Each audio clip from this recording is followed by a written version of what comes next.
sering dianggap hama bisa menjadi sumber penghasilan bernilai tinggi? Inilah kisah Mas Anto, pelaku UMKM walang goreng asal Ngoyok, Andong, Boyolali yang sukses mengubah walang menjadi camilan khas penuh cita rasa. Usaha ini berdiri sejak tahun 2017. Setiap harinya, Mas Anto memproduksi hingga 15 kg walang utis dan 20 kg walang kayu dengan omset mencapai 50 hingga 60 juta rupiah per bulan. Tersebut didatangkan dari Gunung Kidul, Madura, Jepara, hingga Brebes, sementara walang utis berasal dari tangkapan lokal. Walang ini tanpa bahan pengawet dan dengan resep yang khas, walang digoreng renyah dan dikemas dalam berbagai varian rasa, yaitu gurih original, pedas gurih, pedas manis, dan ekstra pedas. Harga jualnya pun terjangkau, mulai dari Rp25.000 hingga Rp90.000 per toples dengan isi 100 hingga 200 gram. Anto terinspirasi memanfaatkan hama menjadi peluang ekonomi. Ia memulai dari penjualan lokal, lalu memperluas pemasaran melalui dunia online. Kini, walang goreng Mas Anto tak hanya dikenal di Boyolali, tapi juga di berbagai daerah lainnya. Dari ide sederhana, lahirlah usaha kreatif yang memberi manfaat bagi banyak orang.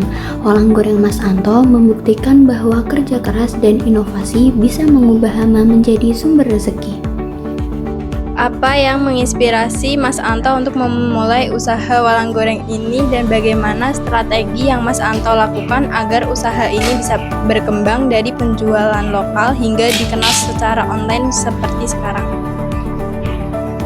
Oke, untuk walang goreng sebenarnya diawali dari tahun 2017.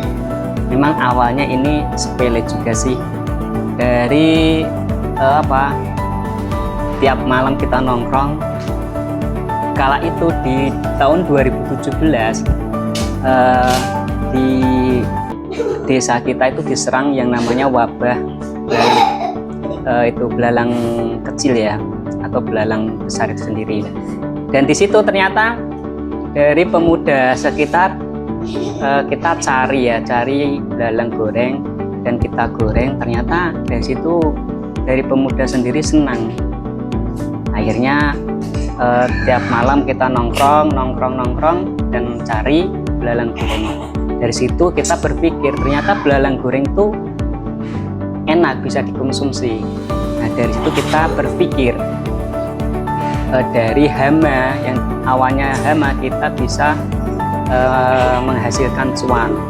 Dan akhirnya kita melibatkan dari tetangga sekitar untuk mencari belalang dan kita olah menjadi masakan yang unik. Dan akhirnya dari beberapa atau mungkin masyarakat sekitar juga responnya bagus. Akhirnya memang belalang goreng bisa diolah dan bisa dipromosikan, bisa dijual belikan. Dari situ kita berpikir supaya pasaran kita lebih luas. Nah, kita jualan dari pertama itu dari Facebook, terus akhirnya ada platform yang namanya Bukalapak, Shopee, Tokopedia, dan sekarang juga ada yang namanya TikTok.